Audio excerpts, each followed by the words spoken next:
Et bien maintenant, on va passer à la séquence que vous attendez tous, l'outillage, donc qui va être assez très démonstrative finalement.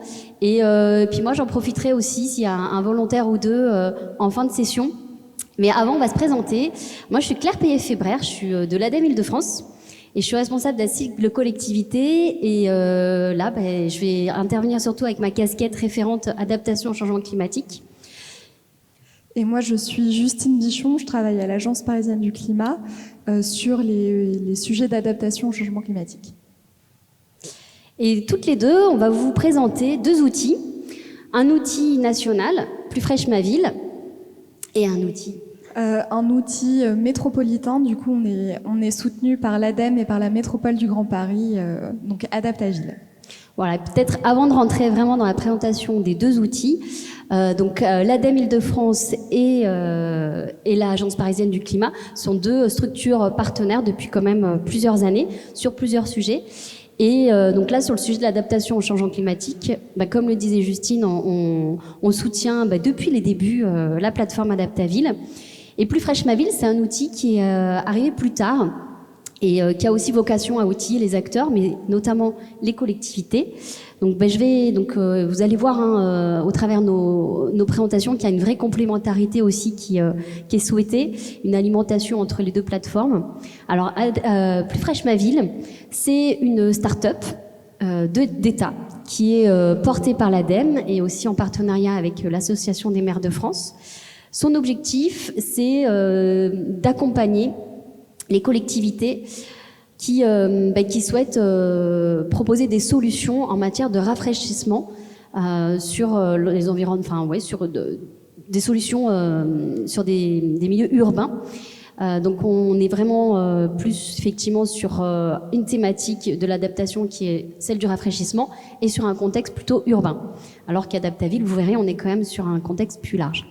Donc, je vais être assez rapide, même si finalement on a un peu plus de temps que ce que j'imaginais, parce que mon enjeu, ce sera tout à l'heure de venir sur cet espace projet. Et rapidement, alors, voilà, Plus fraîche ma ville, c'est un site, c'est numérique.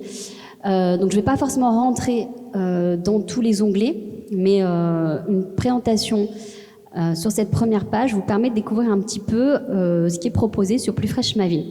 Donc il y a vraiment cette approche de recherche de solutions, donc on s'adresse aux collectivités qui peuvent par la thématique aller chercher les solutions. Donc ça, quand on remonte plus haut, on a aussi une autre manière aussi d'aborder, d'aller trouver cette approche plus thématique. Et donc il y a aussi vraiment cette approche d'aide à la décision, de parcours, de réflexion. On fera une démonstration après ensemble. Et donc voilà, donc on propose sont recensées en tout cas différentes méthodes sur la première étape qui est l'étape de diagnostic de la surchauffe sur votre territoire. Et puis après, de prendre connaissance des différents types de solutions qui existent et qui sont adaptés à votre territoire. Donc là, je survole vraiment, on prendra le temps après. Et ensuite, donc c'est là où ça s'articule, parce que Adaptaville vient alimenter les fiches de Plus fraîche ma ville, parce que les retours d'expérience franciliens sont remontés sur le site de Plus fraîche ma ville. Et donc voilà, donc il y a des allers-retours qui se font. Donc quand vous visitez l'un, vous êtes aussi renvoyé vers l'autre site qui est métropolitain. Oups, pardon. Je laisse la parole à Justine et après, donc on ira vraiment voir en détail mon espace projet. J'en ai un tout petit peu parlé. Donc Adaptaville, l'objectif, c'est vraiment d'outiller les acteurs du territoire grâce à des retours d'expérience. Donc on va vraiment montrer des exemples de projets et du coup essayer d'inspirer tous les acteurs professionnels. Nous, on s'adresse aux collectivités, mais aussi aux bureaux d'études, aux aménageurs, aux promoteurs immobiliers. Et le second objectif, c'est d'essayer de structurer la filière de l'adaptation. Vous le disiez, on parle d'adaptation finalement depuis assez peu de temps. Donc l'objectif, c'est de pouvoir identifier tous les acteurs qui travaillent sur ce sujet et essayer de mettre à disposition des contacts, des noms d'entreprises, de bureaux d'études, de collectivités qui travaillent sur ces sujets et qu'on pourrait aller solliciter pour avancer. L'objectif initial d'Adaptaville, c'était d'identifier des solutions concrètes et opérationnelles. Donc on travaille avec nos partenaires via un comité de sélection et un appel à candidature annuel pour identifier ces solutions. Donc on fait une veille très très active sur ce sujet-là. Et ensuite, de les renseigner sur une plateforme web. Vous allez voir, Adaptaville, c'est pas que une plateforme web, mais j'en parle aussi un petit peu là. Donc, on a sur le site plus de 75 fiches solutions avec des retours d'expérience. On a aussi des contacts.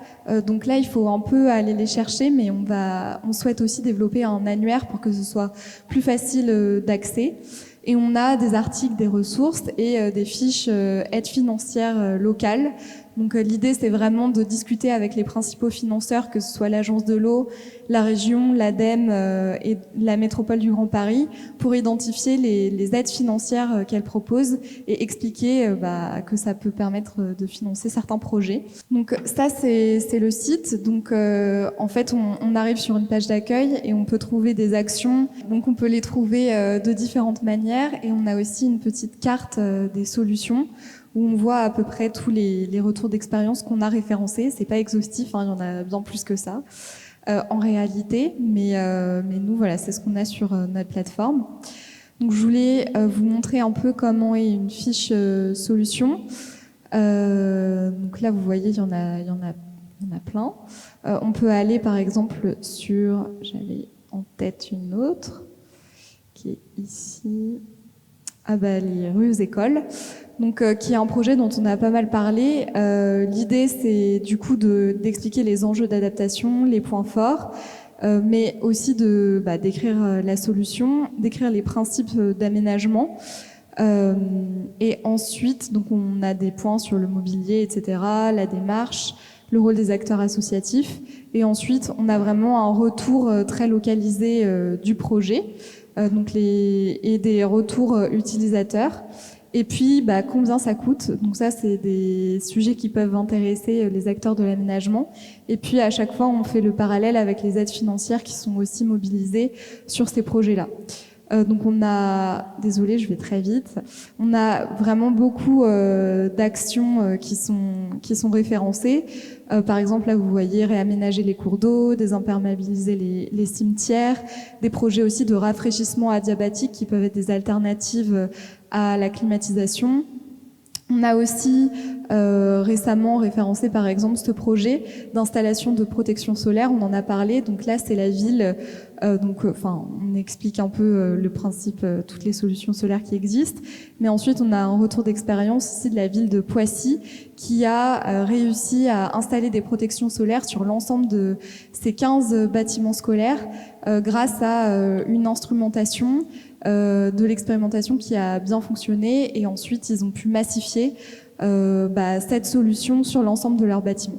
Donc c'est vraiment comme ça que fonctionne le site, donc je vous invite à aller le voir.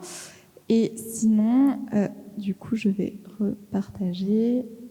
Je voulais aussi vous parler quand même de nos animations. Donc là, on organise en fait tout au long de l'année des événements. Donc on a organisé cette année 6 visites. On a organisé la visite d'un cimetière végétalisé à Montreuil où ça fait maintenant une dizaine d'années qui travaille pour petit à petit végétaliser les allées, etc. Mais il a fallu changer d'équipement, se former, changer les fiches de poste. Voilà tout ce qu'on a appris avec cette visite. On a aussi visité un projet de réouverture de la Bièvre à Antony. Un pollinarium aussi, donc le lien avec la santé. Donc le pollinarium du coup permet de créer une alerte un peu supplémentaire par rapport à l'alerte nationale. Et du coup c'est un projet qui a été mis en place par Paris. C'est un jardin qui recense différentes essences allergisantes et qui permet en fait dès les premiers signes de pollinisation de prévenir les différents acteurs.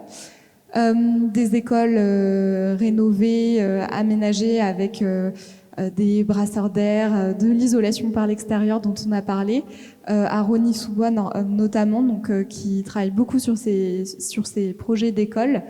On a visité aussi des fermes urbaines et très récemment la forêt urbaine du 14e arrondissement à Paris. Donc essayer de comprendre les principes d'aménagement qui ont été posés par la ville de Paris.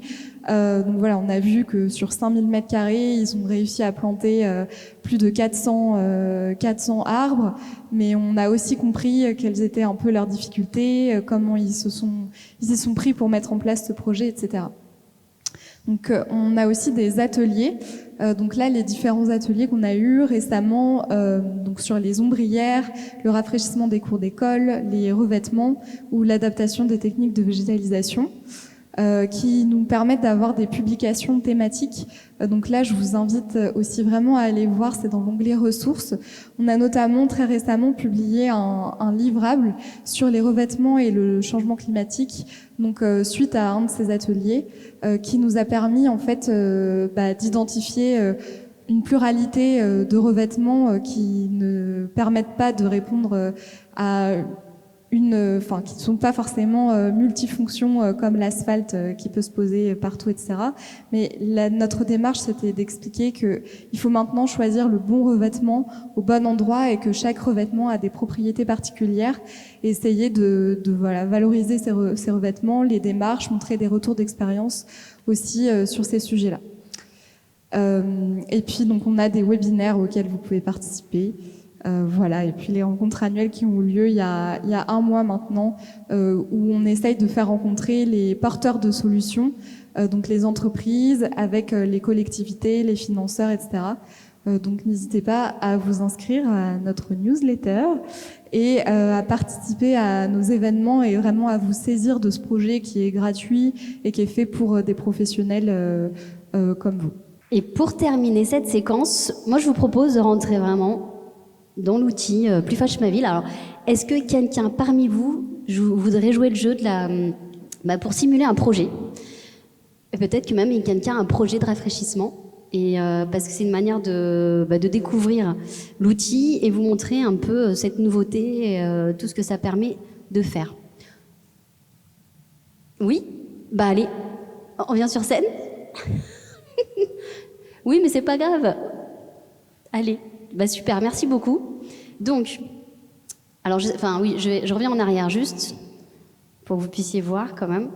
Donc, on est sur cette page, donc c'est-à-dire qu'on a. Donc là, on est avec mon profil, mais de la même façon, on clique sur mon espace projet.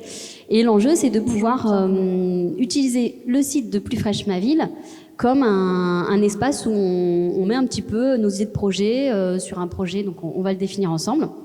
Donc, on est sur un projet. Donc, imaginons, vous allez me dire, voilà, on est, on peut, si vous voulez, on peut faire des choses qui ne sont pas forcément définies, hein, vous me dites. Donc, est-ce que ce projet a un nom déjà, ou on l'invente là en direct? Il n'a pas de nom, c'est un projet de végétaliser un toit, en même temps qu'il plaçait des panneaux photovoltaïques. Ok. Alors, je suis désolée, je ne suis pas rapide. Est-ce que tu... Merci beaucoup. Oui, à une main, je ne suis pas douée. Il s'appelle végétalisation. Ah, végétalisation. Voilà, ça y est, on a le nom. Et donc après, on précise l'espace sur lequel on souhaite agir. Donc c'est là où, quand on clique, on a un choix, une sélection. Est-ce qu'on est sur plutôt... les propositions. C'est un bâtiment, c'est un bâtiment. Toit, voilà. Il faut donc refaire l'étanchéité en plus. Voilà. Alors si vous la connaissez, vous pouvez mettre l'adresse, mais bon, on va pas la mettre là, hein. Sauf si vous souhaitez la mettre. Et après, ce qui peut être intéressant, c'est l'estimation prévue de la date de livraison. Décembre 26. Alors, normalement, il y a un petit calendrier. Ouais, je veux bien... Ouais, c'est gentil, merci. On peut changer l'année. Donc c'est là, oui, il faut dérouler... Allez chercher en dessous. Bon, avec une souris, je pense que c'est plus facile. Donc, vous avez dit décembre 2026. 2026, ok. La maturité. Donc pareil, on a une proposition. Je vous laisse regarder. Donc on est encore sur le questionnement. priorisation, et puis après on peut être encore plus avancé. Donc là, on serait sur priorisation. Ouais. Donc ça peut aller jusqu'à l'évaluation des actions. Et donc la collectivité, alors là, soit on met, soit... Oui, on va mettre, c'est un centre hospitalier. On va juste mettre. Après, il faut qu'on précise quand même une collectivité. On peut prendre au C'est hasard. pas une collectivité. Oui, là, comme c'est vrai que ça s'adresse aux collectivités, on va. D'accord. Je mets au hasard Melun. Voilà, et on y va. Donc on valide. Et là, vous arrivez sur donc la deuxième étape qui va vous permettre, sur les différentes phases, de renseigner. Donc là, voilà, c'est sur mon compte ce que je vous dis, donc c'est pour ça que j'apparais. Mais après, voilà. Donc tout ça est relié avec les différentes ressources qui sont sur le site de Plus Fraîche Ma Ville. Donc vous allez pouvoir ajouter des méthodes. Donc on clique sur ajouter des méthodes et là vous retournez sur la page et il va, par rapport à ce que vous avez déjà renseigné, vous proposer des types de méthodes. Donc là vous pouvez ensuite préciser si vous êtes plutôt dans la modélisation, enquête. Donc c'est voilà. Donc je vous laisse nous dire. Je peux descendre un peu plus. Ce sera plus une analyse spatiale. Analyse spatiale, ok. Je suis jusqu'en bas. Pense ou les autres. Ouais, donc du coup... On voit Climadiag, peut-être. Pardon. Oui, je regarde, je découvre en même temps les méthodes de diagnostic. Après, si vous voulez prendre la main aussi, hein. Comme ça, on est vraiment en immersion dans l'outil. Qu'est-ce que j'ai fait? J'ai cliqué, voilà, je reviens juste en arrière. Alors, on peut en cliquer plusieurs aussi, hein, s'il y a un souhait. Voilà, donc ça, c'est plusieurs outils qui sont proposés. Et puis après, il y a toujours une estimation. Donc il y a les outils gratuits. Donc là aussi, par rapport au budget, on peut être invité à sélectionner plus ou moins des outils payants. On va faire un non payant, on va regarder Climadiag. Allez, donc on ajoute Climadiag. Donc on peut regarder, on peut cliquer et puis on se dit c'est bien, ça me plaît bien. Alors à ce moment-là, hop, on l'ajoute et à son tableau de bord. Et donc voilà, donc on retombe après sur cette étape, là, on peut ajouter d'autres méthodes, mais on va essayer de rester dans les temps. On a jusqu'à 55, c'est ça. Et ensuite, on va choisir les solutions de rafraîchissement. Donc de la même façon, on va cliquer sur ajouter des solutions, ça nous bascule sur les propositions. Donc c'est là où vous dites, nous, voilà, il y a une politique, c'est que solution douce, verte, enfin n'importe quoi. Donc là, vous allez nous dire, et puis comme on est sur bâtiment, déjà, on va présélectionner bâtiment. Donc ça va être une solution verte. Solution verte, ok. Donc là, voilà, vous avez deux propositions. Donc la toiture végétalisée. Ok, et alors à chaque fois, de la même façon, vous pouvez cliquer, regarder un peu plus, aller voir les retours d'expérience qui peuvent renvoyer aussi sur le site Adaptaville. On y va donc sur toiture végétalisée. Tout à fait. Donc là, voilà, on l'ajoute. Ça, voilà. Bon, donc s'il y en avait d'autres, on peut les ajouter aussi. Et c'est là où c'est intéressant, donc, parce que sur le site Adaptaville, donc on a ces éléments d'estimation, de projet. Et là, il va vraiment le calculer par rapport, enfin vous proposer en tout cas une fourchette de prix qui parfois est assez large parce que selon aussi les différents retours d'expérience, c'est plus ou moins onéreux. Donc voilà. Mais ça il y a un travail encore au niveau de l'équipe de Plus Fraîche Ma Ville pour être encore plus précis sur les estimations. Donc on y va. On peut cliquer sur faire une estimation. Donc c'est là où vous allez, je ne sais pas si vous avez les informations, mais sur les différents éléments pour ce projet, en nombre d'unités, en nombre de mètres carrés, donc selon les différentes composantes. Bon, on va mettre 250 mètres carrés. 250 mètres carrés, donc là, ok. Et sur le nombre de jardinières, en tout cas s'il y avait des jardinières, peut-être qu'il n'y aura pas de souhait de jardinière, ok, donc on va indiquer 0. Hop. Ensuite, sur les végétaux en toiture. Ah, mais c'est que. Alors, juste remonter un petit peu parce que oui, finalement, je pardon. découvre. Hop, merci. Je remonte. Alors, c'est pas des strates végétales du coup. Ah, pardon. On est sur le toit, donc ça va être végétaux en toiture. Oui. Ouais. Ouais. Je vous laisse me dire sur le 250. Ouais, donc là, on reste sur les 250. C'est en mètres carrés, ouais. Je pense. On resterait sur le. Parce que la strate végétale, c'est pas sur le toit, ce sera sur. Oui, mais non, on n'aura pas ça. Je pense qu'on peut aussi. Ok. Bon, après, c'est un. Voilà, enfin, c'est aussi pour donner une idée de l'utilisation du. Alors, sur les substrats, donc. Voilà, bon, il y a toujours les éléments aussi un peu explicatifs. On peut cliquer plus pour avoir plus d'infos. Bon, c'est des éléments là, enfin, c'est pas grave après, hein, si on. Voilà, mais on peut mettre. Il va falloir beaucoup en substrat.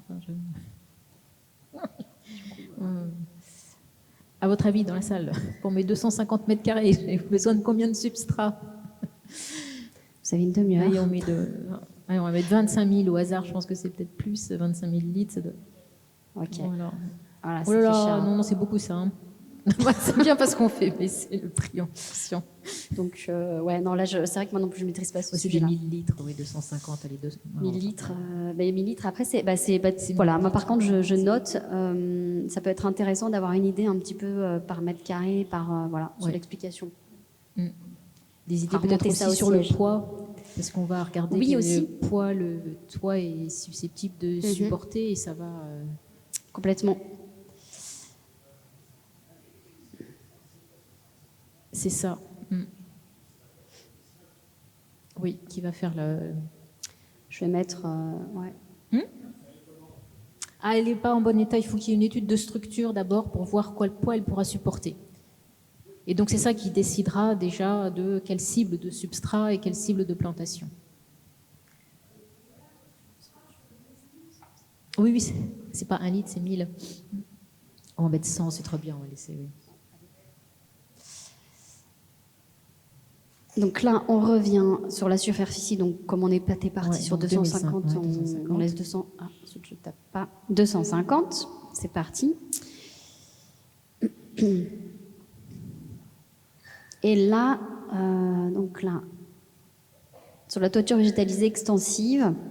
Donc, on a choisi la première solution, donc intensive avec une petite couche. Je pense qu'on ne va pas remplir les deux. Oui, tout à fait. Donc, on laisse 0.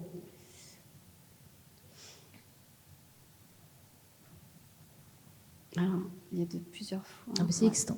Pardon, je fais un peu vite, désolée.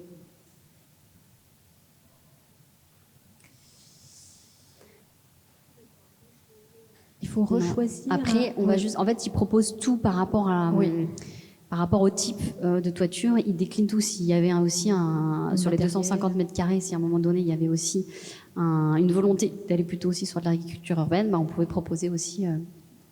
On va accélérer. Donc, on va accélérer et puis on va valider. On enregistre, on fait suivant et normalement, il va nous proposer. On va enregistrer, sinon il finira plus tard. Je ne sais pas trop pourquoi ça bloque. Excusez-moi. Mais normalement, là, il a enregistré, donc non complété. Super. C'est un peu dommage. Je crois que j'ai pas. Ouais. Bon, je vais juste mettre une information. J'ai bloqué. Ouais, c'est peut-être ça, je sais pas. Ouais, où je mets 1 par exemple, il sera content, voilà. Voilà, j'efface un petit peu tout ce qu'on a fait, mais suivant. Alors, je ne sais pas pourquoi ça bloque. Est-ce que c'est un problème de... Ah, mais si, j'ai du réseau pourtant. Je suis navrée. On n'a pas le... Bon, j'enregistre. Si j'enregistre, normalement, c'est enregistré. Ouais, parce qu'après, il y a tout le système. C'est vrai que je pense qu'il y a des éléments qui ne sont pas remplis. C'est peut-être pour ça qu'ils bug un peu. Mais bon, on va dire que voilà, c'est enregistré. Donc, il nous estime à 0 €. Bon, c'est un peu dommage. On revient au tableau de bord.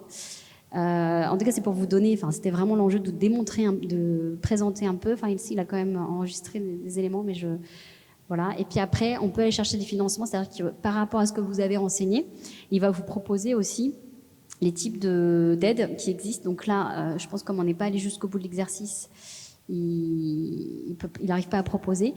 Mais voilà, c'est pour vous donner une idée. À la fin, moi, j'aurais vous présenter plutôt un résultat mais je l'ai effacé bêtement. Mais voilà, c'est une manière aussi d'aide à la décision. Vous, en interne, dans une collectivité, vous pouvez effectivement vous saisir de cet outil-là et présenter après les différents éléments, les estimations. C'est un vrai aussi appui, je trouve, pour une comitologie avec des élus, par exemple, si à un moment donné, un temps charnière. Mais merci beaucoup pour votre participation. Et puis à venir, il y aura aussi les éléments annuaires aussi. Donc ça vous permettra, par rapport à tout ce que vous avez renseigné, de mettre en lien aussi avec les bureaux d'études, des agents de collectivité qui ont déjà mis en place aussi les solutions que vous avez sélectionnées.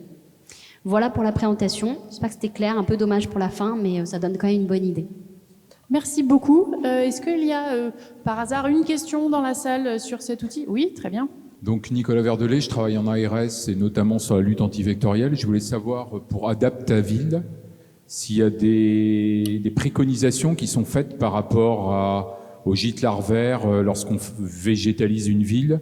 Est-ce que vous faites des choses? Est-ce que dans vos fiches, vous tenez compte, ou même sur les plans d'urbanisation, est-ce que vous intégrez le risque vectoriel par rapport à la présence du moustique tigre qui est aujourd'hui présent dans plus de 50% des communes d'Île-de-France? Alors, on avait pris contact avec l'ARS sur le sujet et aussi avec la ville de Paris parce qu'ils font aussi des choses là-dessus. L'idée, c'est pas encore présent, je crois, sur la plateforme Adaptaville, mais on en a parlé. On a déjà publié des articles. C'est pas sous forme de fiches, mais il y a déjà des articles qui ont été publiés. Et effectivement, on a conscience que c'est un sujet. Et du coup, on serait ravis de pouvoir échanger avec vous pour pouvoir mettre peut-être un peu plus l'accent sur le sujet. Voilà. Et on en parle aussi. Enfin, on a un autre projet qui est porté par la ville de Paris qui s'appelle Coproasis, qui vise à essayer de financer des projets de copropriété qui souhaitent végétaliser leurs cours d'immeubles, leurs toitures, leurs façades. Et on parle aussi de ces sujets-là pour ces copropriétaires-là. Donc on a un petit rôle sur la sensibilisation, mais il faut qu'on y aille un peu plus auprès de ce public de copropriété notamment. Oui, parce que du coup, on a une fiche d'action dans le cadre du PRSE 4, la 7.3, sur lequel je suis copilote, et c'est développer des outils à destination des collectivités, mais aussi du grand public par rapport à ce risque vectoriel. Donc tout ce qui est végétalisation aujourd'hui de la ville, ça permet de baisser effectivement la température dans l'espace urbain, mais en même temps, ça peut faire rentrer les risques vectoriels dans la ville alors qu'il n'y était pas spécialement. Voilà, donc c'est des choses qu'on doit gérer, et en tout cas tout ce qui est gîte larvaire, donc c'est les zones de ponte du moustique, il faut vraiment le maîtriser, végétaliser une surface, d'accord, une façade, mais derrière s'il y a une stagnation d'eau, c'est en fait c'est un risque qui vient se rajouter. Pareil sur les cimetières, vous évoquiez tout à l'heure les cimetières, donc il y a une végétalisation des cimetières, mais du coup je suppose qu'il y a aussi une sécurité au niveau des cimetières qui sont des lieux de prédilection de ponte, notamment dans tout ce qui est vase et choses comme ça. Je ne sais pas si vous faites ce genre de... Nous, du coup, c'est les acteurs qui ont leur projet. Après, nous, on valorise leur projet, on essaye de se renseigner auprès des acteurs de ce qu'ils font. C'est vrai que là, à Montreuil, ils m'ont pas forcément parlé des gîtes larvaires, mais c'est des projets qui sont intéressants, mais il y a toujours moyen d'aller encore plus loin et de sensibiliser encore plus, notamment sur ces sujets-là qui sont encore peu connus. Donc, on pourra parler après. Okay. Si vous... Merci. Merci beaucoup à toutes les deux encore pour cette présentation. Et on va pouvoir passer à la conclusion de cette journée. Et donc, pour le mot de la fin, je cède la place à Soraya Baït qui va vous faire le mot de la fin, et Brigitte Fernandez, notre directrice adjointe. Bonjour à toutes et à tous. Donc, je m'appelle Soraya Baït, je suis architecte et urbaniste. Je suis présidente de la coopérative Ombre, atelier bio-régional. Il va m'être très difficile en fait de synthétiser cette journée tellement elle est foisonnante. Il me sera aussi très difficile en fait de restructurer un peu dans un ordre un peu cohérent tout ce qui a été dit depuis ce matin. Donc d'abord, on a commencé par un constat croisé que bon nombre d'entre nous connaissent. il est toujours bon en fait de rappeler quelles sont justement les conséquences du réchauffement climatique sur la santé. La santé, ce mot qui revient aujourd'hui dans quasiment l'ensemble des secteurs qui traitent de la vie et du cadre de vie. Donc d'abord, on a commencé par quelques définitions qui étaient rafraîchissement urbain, qui est directement lié au gradient de la ville, allant de ce premier espace domestique qu'est l'habitation, partant du bâtiment vers l'îlot, vers le quartier, jusqu'à la ville et même la grande agglomération, et pourquoi pas jusqu'à la région ou la biorégion. La santé est toujours liée à des phénomènes extérieurs. Nous le voyons, en fait, c'est souvent une réaction du corps, du vivant, qui interagit sans cesse à la recherche de son bien-être, de son confort. Quelques tristes événements nous le rappellent. On peut s'arrêter peut-être à 2003, où on a eu cette canicule qui a provoqué 70 000 décès en Europe, dont 15 000 en France, ce qui représente énormément. En fait, c'est 1/5 des décès qui est survenu en France. Il s'agit donc d'un phénomène de réchauffement localisé, c'est-à-dire qu'il agit sur un territoire donné, circonscrit et limité, qui va distinguer l'urbain dense finalement du rural, qui ne se comporte pas du tout de la même manière. On a noté et on calcule et on fait des prospectives aussi concernant l'évolution de ce delta, de cette différence de température dans les zones urbaines, dans les territoires urbains et les territoires ruraux. On peut aller de plus 3 degrés jusqu'à 12 degrés probablement en 2050. Le phénomène de l'îlot de chaleur urbain re-questionne nos manières de bâtir. C'est une première bonne nouvelle probablement. Nos manières de bâtir et d'organiser nos établissements humains, qui se transforment de temps en temps, parfois, et de plus en plus souvent, en pièges, qui concentrent de la chaleur, qui contrarient la circulation des vents et de l'air, qui empêchent la respiration et l'évaporation essentielles et nécessaires à tout organisme vivant, qui est aussi la ville. Dans ce contexte, l'humain, donc nous autres, nous toutes et nous tous, vivant parmi et avec les vivants, nous subissons et éprouvons. Le verbe éprouver n'est pas neutre, en fait, il est pris dans tous les sens qu'il peut ouvrir. Nous éprouvons les impacts de nos propres actions, tels que le stress thermique qui a été expliqué et qui atteint notre état physiologique. On observe une variation spatiale et temporelle, des impacts sur des territoires qui sont différenciés, avec une amplification des inégalités qui reconfigure une lutte, pas n'importe laquelle, c'est une lutte des places face à la vulnérabilité. Dans ce constat qui a été dressé par l'ensemble des intervenants, est revenue régulièrement la notion de vulnérabilité. On la retrouve aujourd'hui dans tous les sujets de recherche qui animent les écoles, les instances de décision et toutes les sphères en fait institutionnelles. Vulnérabilité a été définie comme étant un degré de fragilité d'un territoire ou d'un système humain ou naturel, mais c'est surtout sa tendance à être affecté par ce qui se passe à l'extérieur, donc affecté négativement. Ce qui nous renvoie directement à la notion du risque, à la société un peu du risque, si nous nous souvenons de l'écrit de... j'ai oublié, ça va revenir. Donc le risque est finalement juste la rencontre malheureuse d'un aléa et de la vulnérabilité. Ces trois mots, risque, aléa, vulnérabilité, ils réunissent trois autres mots qui commencent tous par la lettre P. Pour le risque, c'est la prévention, qui va passer par la sensibilisation, l'éducation, la diffusion, le partage. Pour l'aléa, c'est la prévision, donc essayer de comprendre la localisation, la fréquence, l'intensité et donc revenir à la géographie. Et pour la vulnérabilité, il s'agit de protéger, de la protection qui fait appel à nos capacités d'adaptation, parfois altérées, à l'atténuation et à la limitation. Le risque n'est autre que le cumul, en fait, qu'une mise en lien entre la loi, la norme et le contrôle qui permettent aussi de faire progresser la sécurité.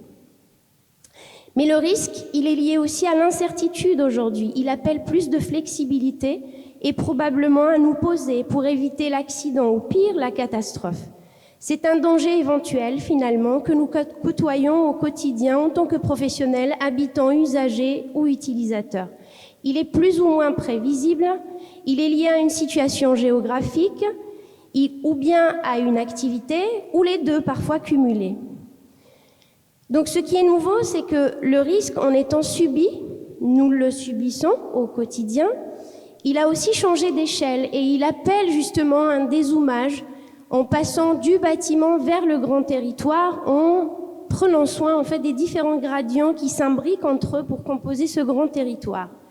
Il s'agit de revoir, de re-questionner, de rediscuter nos manières de bâtir et de composer nos établissements, qui sont devenus aujourd'hui un facteur finalement territorial aggravant. Mais le risque peut être évalué, peut être calculé. On a observé moins de décès, par exemple, dans les communes qui sont moins artificialisées, et plus arborées. Nous avons là deux pistes déjà de réflexion qui ouvrent sur des solutions, à adapter suivant les territoires, bien sûr. Par ailleurs, les effets des îlots urbains de chaleur s'amplifient, et ça, c'est sans aucune surprise. Ils s'amplifient face aux ménages pauvres, face aux personnes isolées. Des pistes ont été proposées, elles sont nombreuses. De façon lapidaire, bien sûr, on va rappeler que la ville idéale n'existe pas plus que la campagne idéale d'ailleurs. Mais en revanche, nous pouvons identifier quelques principes, probablement, qui ouvrent des chemins. Le modèle actuel de la ville et de ses effets sur la santé mentale et physique est remis en débat. Et c'est ce qui a été discuté aujourd'hui et partagé parmi tous les invités, en proposant en fait, par exemple, la déclinaison de la connaissance scientifique en action opérationnelle. On a deux silos qui ne discutent pas de façon collaborative aujourd'hui, même s'il y a des prémices, et qui sont justement toutes ces recherches réalisées avec une possibilité de transformation en action opérationnelle, ce qui a été montré en fait ce matin. Donc ça constitue déjà un défi à relever. Des considérations de santé publique, en fait, elles ne sont pas aujourd'hui intégrées aux documents de planification, ou peu, de planification urbaine, ou très peu.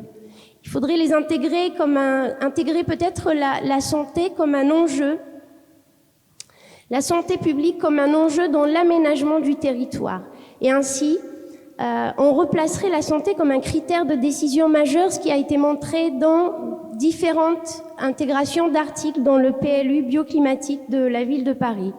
Former et informer les acteurs de l'urbain n'est pas une petite affaire, en fait. En visant à la fois l'adaptation de l'existant d'abord, la transformation plutôt que la démolition, parce que c'est le bâti existant, ce qui existe, ce qui est sous nos yeux, donc 80% quasiment de la ville d'aujourd'hui, et la première ressource que nous ne gaspillons pas. Faciliter et renforcer la renaturation en ville par la désimperméabilisation, par la végétalisation, favoriser la proximité des services par la polycentralité, aujourd'hui qui est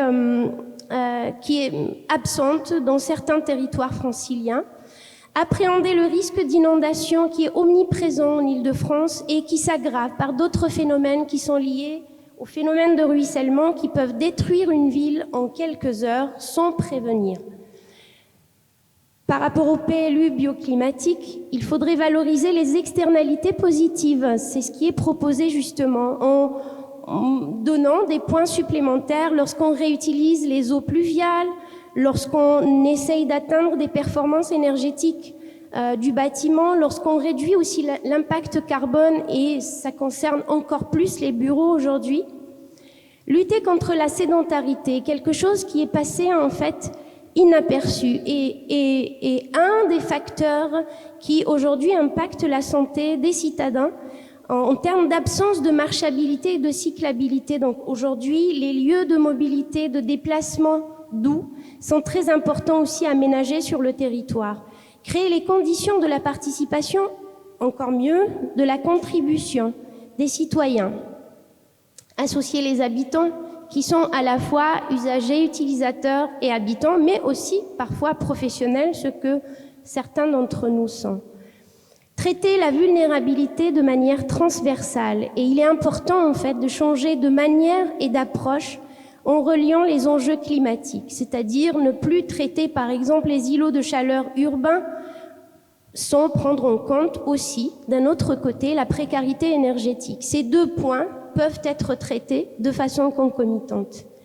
Reconsidérer la place de la biodiversité, dont nous faisons partie, toutes et tous, dans une logique de milieu qui s'enrichit ou s'appauvrit, suivant la qualité des interactions que nous y installons. Remettre aussi l'habitat. L'habitat est un mot précieux, en fait, qu'on a emprunté à la botanique et qui veut dire ce qu'il veut dire, au cœur des politiques publiques. Nous l'avons vu avec l'exemple du PLUiH dans le territoire de Bassé-Montois. Et puis limiter l'impact de la pollution atmosphérique et du bruit, qui sont très souvent d'ailleurs liés. Le plus important est probablement de rester à l'écoute de ce qui agite la société, dans ses composantes fragiles aussi. Fragiles en parlant des publics spécifiques, les personnes âgées, les enfants, les personnes isolées aussi, et les personnes de conditions très modestes. Revenir à la géographie, à l'ancrage, au local, à la proximité, c'est ce qui est retenu aussi à travers toutes les interventions, qui sont finalement les garants de la conscience du lieu, très cher à Alberto Maniaghi. 2 outils ont été présentés à la fin. Malheureusement, nous n'avons pas pu voir la démonstration jusqu'au bout, mais elle est déjà prometteuse, donc je pense que nous sommes nombreuses et nombreux à vouloir la tester prochainement. Donc on a parlé du Plus fraîche ma ville, développé par l'ADEME, et de Adaptaville, développé par l'APC. Les solutions concrètes, parce que on peut parler des heures et des heures, les solutions concrètes sont existantes en fait. C'est aussi démontré finalement par ce qui existe déjà, mais aussi travailler autrement en travaillant avec et non pas contre, avec la vacance, avec l'existant, avec l'inconnu et le risque aussi. Quelques solutions ont été présentées. Je regrette de ne pas avoir pris toutes les notes, mais peut-être que les plus importantes sont là. Préserver les cœurs d'îlots, qui sont un acte majeur aujourd'hui. Végétaliser les toitures, désimperméabiliser les sols, composer avec les éléments, le vent, le soleil, le sol, l'eau. Revenir à une conception bioclimatique. Décarboner le bâti existant, qui est notre première ressource aujourd'hui déjà disponible. Adapter en utilisant les matériaux bio et géosourcés, en facilitant, en favorisant leur utilisation. Créer les conditions favorables à la bonne prise de décision aussi. Cela peut se faire par la sensibilisation et l'implication de toutes les sphères de décision, en partant de l'habitant jusqu'à l'État, pourquoi pas. Comment? Par la production de quelques cartographies qui nous permettent de nous situer aussi. Sur l'exposition, par exemple, aux aléas. Décloisonner et ouvrir les silos de compétences entre la connaissance scientifique et la dimension opérationnelle pour aller plutôt vers des approches collaboratives. L'objectif est de décliner les lieux de décision en autant de petites démocraties locales. Il faudrait aussi travailler sur le temps et l'espace à la fois, ne plus les dissocier. On parle de plus en plus de géohistoire. Cet ensemble qui réintroduit la mémoire des lieux, qui peut nous renseigner, qui peut aussi nous aiguiller pour penser et réfléchir et concevoir l'espace autrement. Il a été rappelé, c'est une parenthèse, que les coûts directs et indirects des vagues de chaleur sont égales à 25 milliards d'euros. C'est énorme. Pensez la relation comme moteur d'action. Pourquoi? Parce que les liens entre chaleur, végétation, santé sont plus complexes que le seul effet de rafraîchissement. Ils sont liés à la question, à la notion du bien-être. Elle rappelle combien l'humain est la nature prenant conscience d'elle-même. C'est un réancrage, c'est un atterrissage, comme dirait Bruno Latour. La pauvreté, l'isolement, la question du genre sont à questionner, une fois de plus. Ces états sont parfois cumulés par un seul individu. Il a été rappelé aussi une surmortalité liée au mal-logement, malheureusement, qui existe et qui existe sur certains territoires de manière impressionnante. Le mal-logement ce n'est pas uniquement des logements qui sont mal isolés pour l'hiver ou inconfortables en été, c'est aussi des logements qui sont vétustes, qui se dégradent et qui vont aller de la petite vétusté jusqu'à la menace d'effondrement. Ça appelle notre attention. Ces logements, qui ne sont pas tout à fait des habitations parce que n'ouvrent pas plus droit à une boîte où on habite qu'à autre chose, créent des maladies, accentuent des pathologies. L'habitat indigne porte directement atteinte à la vie des habitants aujourd'hui et des habitantes. Alors pour finir, entre éthique et politique, in fine, la ville de demain, dont 80% se présente sous nos yeux aujourd'hui, ne serait-elle pas la ville des liens retrouvés, en choisissant l'écologie comme méthode qui appelle des approches solidaires, à la fois processuelles, transversales et relationnelles. Dans le contexte de multirisques aujourd'hui, de multicrises où il pleut des injonctions tous les jours, l'OMS définit la santé comme un état de complet bien-être physique, mental et social, qui ne constitue pas seulement une absence de maladie ou d'infirmité. Le bien-être, donc, on y revient, est ainsi tourné vers la qualité de vie, qui résonne avec l'idée de l'atmosphère urbaine conviviale défendue par l'IUA. La convivialité appelle le ménagement et le prendre soin. C'est peut-être les premiers ingrédients pour passer d'un urbanisme de flux à un urbanisme relationnel qui prend soin des êtres, et il ne peut se faire sans ménagement qui réhabilite l'attention aussi, et le prendre soin, d'abord des vivants humains et non humains, qui se rendent mutuellement service, après pour les ressources limitées, et aussi pour des relations fertiles. Et j'en ai fini.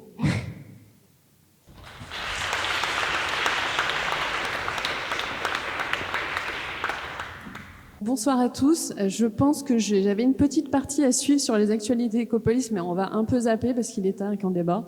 J'ai un seul mot à vous dire, c'est déjà en tant que responsable du pôle ressources et de la formation au sein d'Ecopolis, et qui dans lequel notamment ce programme d'urbanisme vers la santé s'inscrit. J'ai juste un seul mot à dire, c'est merci. Un grand merci, je suis dans le champ, donc je me décale comme ça. Merci d'abord à toi, Soraya, d'avoir joué le jeu de cet exercice final assez périlleux, donc je pense qu'on peut encore l'applaudir, d'avoir fait le fil rouge de cette journée. Je tenais à remercier nos partenaires financiers qui soutiennent ce programme à nouveau parce qu'ils se sont beaucoup investis dans l'organisation de sa journée, à savoir l'ADEME Île-de-France, l'ARS Île-de-France, la DRIAT ainsi que la Métropole du Grand Paris. Donc vous les avez vus tout au long de la journée, donc merci à eux. Donc si on peut les applaudir à nouveau, je vais vous faire beaucoup applaudir. Merci à vous tous d'être restés jusqu'au bout de la fin de cette journée. Vous êtes encore assez nombreux, je suis assez étonnée, donc merci beaucoup à vous. Merci à tous nos intervenants qui, il faut le rappeler, sont bénévoles et donnent de leur temps en fait pour participer à ces journées et s'investissent autant que nous dans la réussite de ces événements. Donc certains d'entre eux sont encore là, donc merci de les applaudir s'il vous plaît. Et dernièrement, j'aimerais remercier toute l'équipe d'Ecopolis qui s'est investie dans cette journée, que ce soit du pôle dans lequel je travaille que du pôle de mon collègue Léon Cook. Ils ont donné leur temps depuis 7h30 ce matin pour l'organisation de cette journée. Donc merci à eux. Et un grand merci, un grand bravo à Capucine Froin, qui est notre chargée de mission urbanisme et santé. Elle l'a dit ce matin, c'était sa première grosse journée dédiée à l'urbanisme et à la santé. Donc voilà, je pense que on peut tous se dire que c'est quand même une assez belle réussite.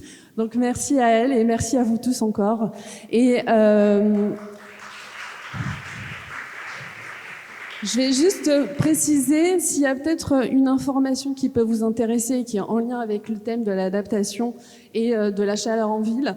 On a chez Ecopolis un sujet, l'adaptation au changement, qu'on traite, sur lesquels on essaie d'avancer au-delà des enjeux d'urbanisme et santé. On a traité sur le volet, on a eu tout un cycle dédié à la réhabilitation et à l'adaptation au changement climatique, sur le risque chaleur, l'inondation et le retrait et gonflement des argiles. Donc c'est des ressources qui sont disponibles et vous pouvez regarder ce point de vue-là. Et aussi sur le sujet du rafraîchissement urbain, il faut savoir que depuis l'année dernière, on porte une formation qui s'appelle Rafraîchir les villes, qui dure 2 jours, qui est vraiment qui porte ces sujets-là, qui est dans l'idée d'apporter justement des solutions, essayer de questionner les idées reçues, justement, c'est quoi les bonnes solutions pour rafraîchir les villes. Cette formation, en fait, elle questionne même les solutions qui sont aujourd'hui proposées et elle essaie d'apporter les clés, en fait, pour vous aider justement à vous outiller. Donc ça fait le lien avec la plateforme qui vous a été présentée d'Adaptaville et de Plus Fraîche Ma Ville. Donc voilà, n'hésitez pas à nous suivre, à aller voir nos ressources et puis voilà, et à vous former aussi chez nous ou ailleurs. Et voilà, ravi d'avoir passé cette journée à votre compagnie et je vous souhaite une bonne soirée et rendez-vous l'année prochaine à la prochaine journée francilienne dans un an. Bonne journée à tous.